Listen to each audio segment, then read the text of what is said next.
Good afternoon, friends. Continuing with the algorithms through machine learning, I would like to suggest that there are two wonderful ways in which you can proceed further. One would be through R, and I would be using the tool of RS Studios to understand and to see how algorithms can be functioning, as well as what kind of output we can see in R. Sometimes, apart from R Studios, I also would be using Python because certain visualization, certain things which are more easily observed in Python is also important to understand. So, simultaneously, I'll be showcasing both the things that I wanted to, the points, the concepts that I wanted to showcase, either through R Studios or via Python. So here, let's very quickly go through whatever we have learned about the R Studios earlier, which I would call it as the basics of learning about the data analytics through R or R Studios. Now here, first and foremost, as I pointed out in one of the presentation of mine, especially through the mind map, where I said that they usually are not talking in terms of factors. However, they are talking in terms of the dimensions, or what they call it as the components. So here, I have seen that while getting trained on machine learning, for algorithms or data structures, or for the other part of the data analysis, you will see that they prefer to use the word dimensions rather than factors. So I'm also going ahead and taking care of this particular vocabulary, so that it becomes much more easier even if you start searching across the verb portals. Now in the next presentation of mine, I would like to showcase the books that you can use, especially to learn about the algorithms through machine learning. Number one. Number two, I even would like to make you understand the concepts which are present,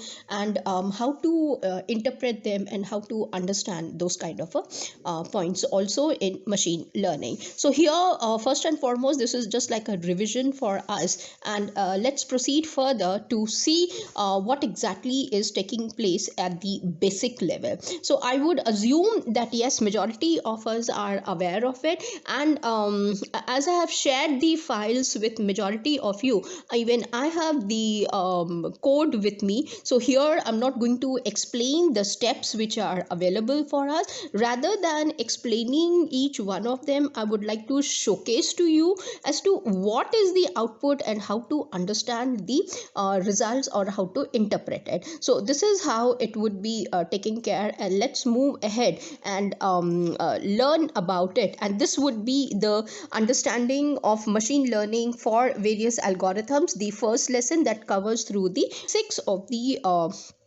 I would say steps that are required for the data analysis, especially in our studios. Number one, number two, for machine learning. So before I can enter into the next level, now here, I have taken up the data set rather than using empty cards or demo, or the samples which are given to us in SPSS folders. I'm preferring to use the online data sets which are available, and across the globe I have seen that majority of them use the online data set. So in the series of this particular playlist, where you would be seeing either I would be showcasing to you how to use the different data sets which are available readily in RS Studios itself, and we will see what are the scripts that I can write down, or use the codes to retrieve those data sets. That is also something that I have to make you understand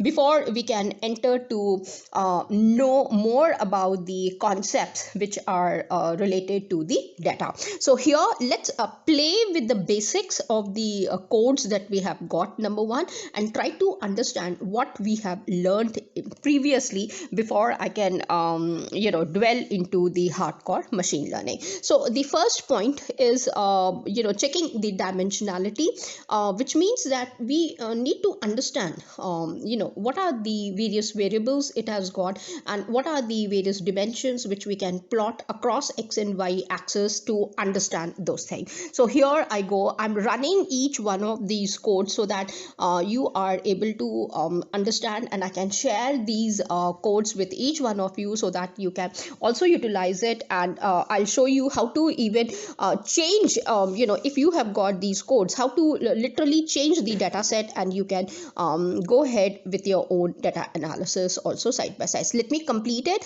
or simultaneously I can show it also. Let me first complete with this particular thing, and then I'll show it, so that simultaneously while you're working with the algorithms, you can work even with your own data set. Now first is checking the dimensionality.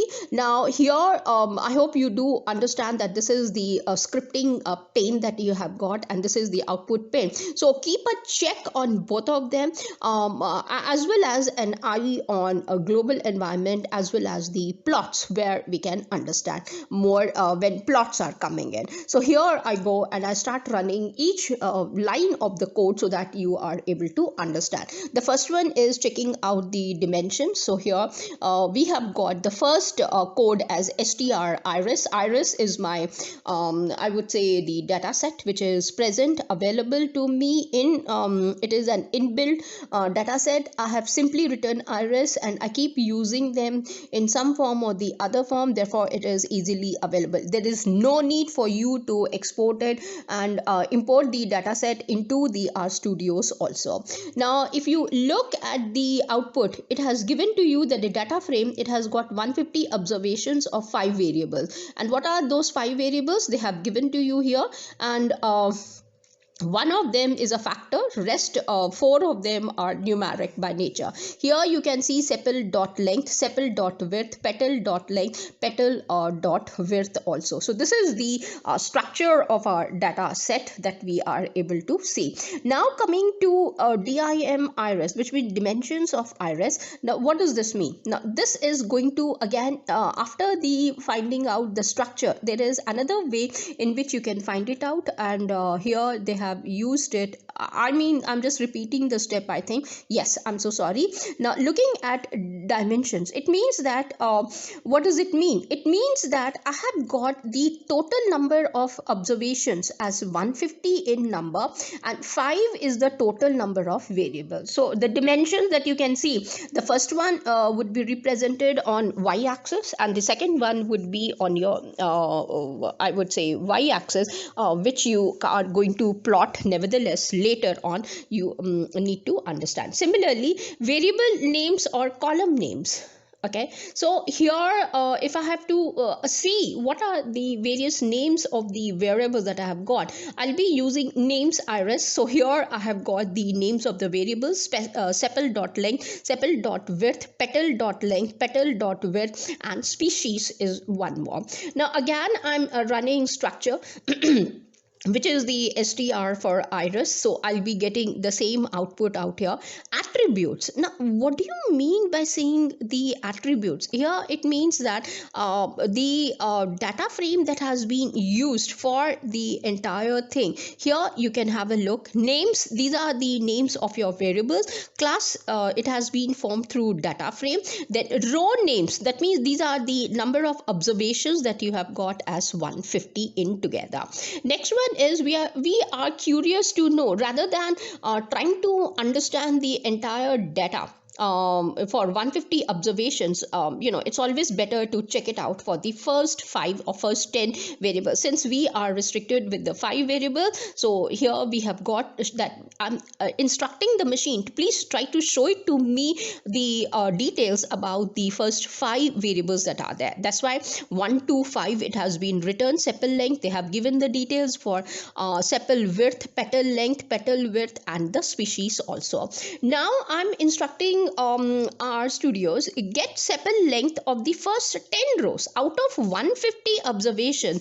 I would like to know exclusively for the 10 rows itself. Therefore 1:10 and sepal length. Here I have got the description about it, the entire sepal length. I have got the information. Similarly, instead of writing 1:10, I can rewrite it like this also, and let's see what is the output that I have got. Here you will see is the same output, however the codes are different, so it's up to you how you would like to use it. Now comes the distribution of every variable. Now these are the basics that you should understand, and when I'm taking you through the higher end of machine learning through R Studios, or understanding the algorithms, you should be able to understand. Now when I'm talking about the distribution, the code that is usually used is summary for Iris, and here what do you get? You are getting minimum, maximum, median, mean, first quartile and the third quartile detail for all the variables that you have got out here. So that is the summarizing part of it. Similarly, for the frequency that I would like to know, obviously it has to be in the form of a table. So I have selected exclusively for the Iris $sign. That means for one particular variable, that is species, and I have got Setosa, versicolor, virginica, as the number that has been given to me is 50 in Setosa. The frequency we are talking about, versicolor is 50 and virginica is 50 again. So you can go ahead and you can. Now this is the basics of the plots that we have got. Now I want to know about the pie chart. Now here immediately you can see in the plot region that yes, we have got this particular pie chart for versicolor, Setosa and virginica, and the colors are also differentiating each of the variables out here, and you can go ahead and you can even copy paste it and report it. So these are the basics of it. Now similarly, if I want to find out the variance, the code is var and Iris $sepal.length. This is the variance. Then covariance, again for two things that I wanted to find out, one for the sepal length and the other one is for the petal length for the dataset Iris. So it is 1.274315. So you can go ahead, you can find out for the rest of the variables also in the similar fashion. Correlation is again common for us. So again, for the two variables in the data sets itself, and the code that we have to use is COR, and you are getting the value as 0.8717538. Now comes the histogram. Now this is again is covered in the basics of the research methodology using R Studios. So here you can see that this is just the histogram for one variable in the dataset Iris, and here you have got, and you can understand about your own data how the distribution is being taken place. Similarly, density, if I have to plot it, the plot it would be plot density Iris for one variable sepal length. This is the density of the data. Now why I'm telling you, because these are all the basics that you must know. Immediately when I take you into the algorithms part through machine learning and try to understand them, then the differences would be there and you can understand the depth of it. These are all covered in the basics of it. Similarly, let's proceed further for the scatter plot. And the scatter plot, I don't know how you are going to interpret it again as a curve. If you are able to draw that curve, the choice is yours, how you are going to draw a straight line or a curve, or how you are going to interpret this particular data. Now these things on one side, if you can take out I would say just save the entire coding and save the output also, and we will when we are going to go ahead, we will see what is the importance of knowing machine learning, why the data mining over there, and how to proceed further with the higher parts of it. Now similarly, pair plot, here you can see for the plotting of the Iris data set itself. So here comes the plot for me.